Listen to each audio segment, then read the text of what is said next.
السلام عليكم ورحمة الله وبركاته. أهلا بيكم في قناة دروس كمبيوتر.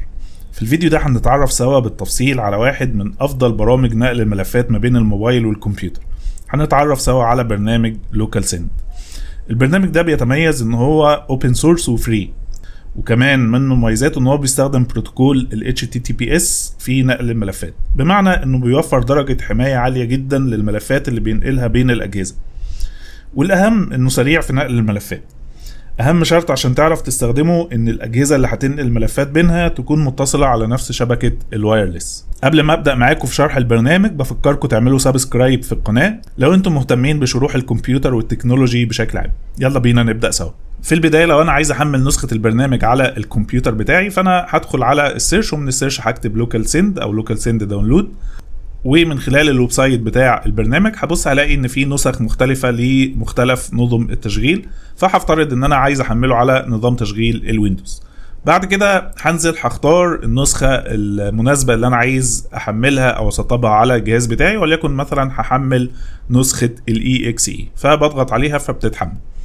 بعد عملية التحميل بعمل عملية السيت اب او تثبيت البرنامج على الجهاز. من ناحية الموبايل بقى هفترض ان انا بستخدم نظام تشغيل اندرويد، ففي اندرويد هفتح البلاي ستور وفي السيرش هكتب لوكال سند، وبعد كده احمل واسطب البرنامج. كده البرنامج بقى جاهز في الطرفين، ناحية الموبايل وناحية الكمبيوتر. تعالوا نفترض ان انا دلوقتي عايز ابعت ملفات من ناحية الموبايل للكمبيوتر، فاللي انا هعمله ان انا هفتح البرنامج في الموبايل. لما هفتح البرنامج في الموبايل هلاقيه بسيط وسهل جدا جدا، اي حد يقدر يتعامل معاه. فكل الحكاية ان هو في البداية هتبص هتلاقوا ان البرنامج بيجنريت اسم معين، الاسم ده هو اللي هيظهر في الطرف الثاني او عند الطرف الثاني عشان يقدر يتعرف عليه. فمثلا زي ما انتم شايفين هنا لما فتحت نسخة الموبايل لقيته ظهر الاسم اللي قدامي، وتحت هبص الاقي دي العمليات المختلفة اللي انا عايز اعملها ما بين ريسيف وسند. طبعا بما ان انا دلوقتي عايز اعمل سند فمن تحت هختار سند. لما هختار سند من تحت هبص الاقي ان هو فوق بيوفر لي انواع الملفات المختلفة اللي انا ممكن احملها او ابعتها ما بين فايل وميديا وغيره.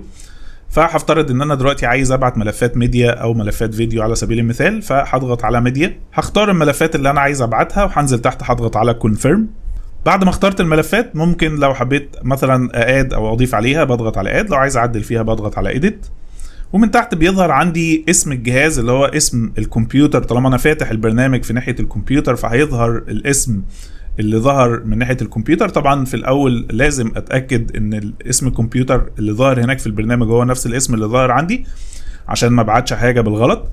وهبص الاقي ان فوق اسم الكمبيوتر في ايكونز كده، اول ايكون اللي هي علامه الريفرش، لو الاسم مش ظاهر عندي فبعمل ريفرش عشان يحاول يدور عليه مره تانية.